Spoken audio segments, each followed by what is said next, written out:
Bien sûr que si, ce type de convertisseur AC to AC est bien facile à réaliser. Voici un échantillon. C'est un gradateur. Le terme technique qui désigne les convertisseurs AC to AC, c'est un gradateur. Par contre, le terme technique qui convertit DC to AC, c'est un onduleur. Donc, vous devez connaître toutes ces spécifications techniques. Et d'après la question que vous avez posée, réaliser un convertisseur alternatif vers un autre convertisseur alternatif, c'est un gradateur. Voilà. Ceci, j'ai réalisé dans le but de varier l'éclairement d'une lampe à incandescence. Vous pouvez également réaliser le même montage qui peut piloter des charges inductives. En lieu et place de mettre plutôt la lampe, on met un transformateur à rapport de transformation constant, ce qu'on appelle un transformateur d'isolement.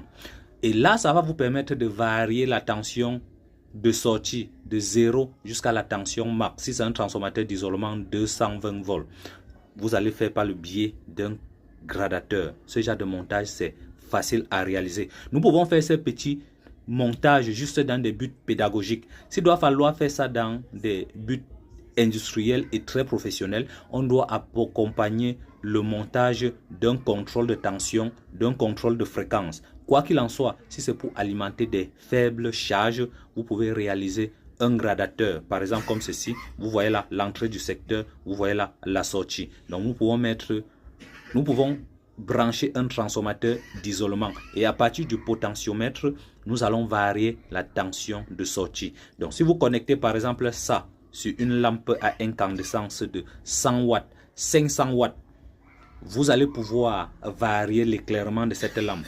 Dedans, ça utilise un triac BTA16. Lorsqu'on dit ici BTA16, ça voudrait dire que ça peut supporter un courant de 16 ampères.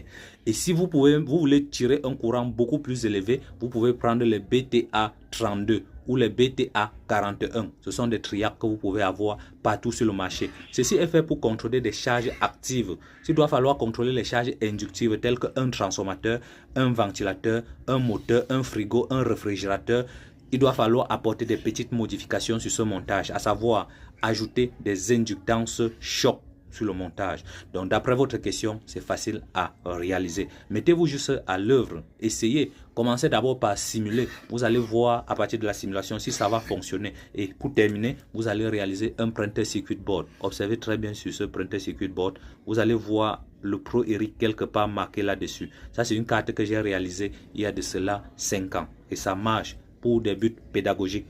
Et j'avais fait ceci sous forme de vidéo. Si vous nous suivez sur la chaîne de simulation sur Proteus, vous verrez la vidéo intégrale ainsi que le schéma de réalisation.